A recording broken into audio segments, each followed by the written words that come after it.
2023 en RDC, c'est une année électorale. Sur les calendriers, l'échéance est encore lointaine. Pourtant, en RDC, la présidentielle programmée théoriquement en décembre 2023 est déjà dans les têtes.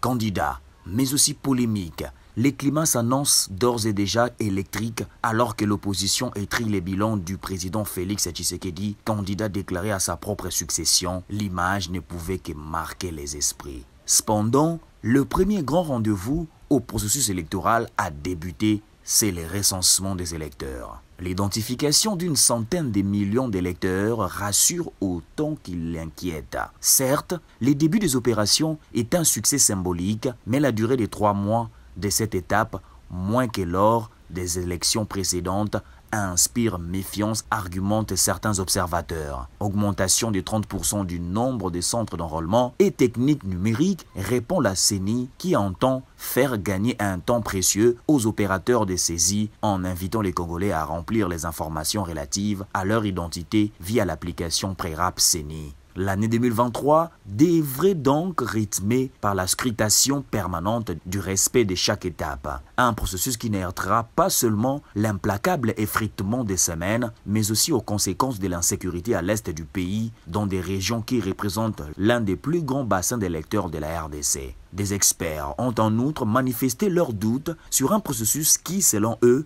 a pris un mauvais départ et risque encore une fois d'aboutir à une élection contestée. Tenez, l'élection présidentielle est à un seul tour, couplée aux législatives ainsi qu'aux élections des députés provinciaux et des conseillers communaux. La prestation des serments du président élu aura lieu le 20 janvier 2024. Reste à savoir si les mois qui viennent dévoileront si l'assurance de la CENI relève ou pas de la méthode Coué.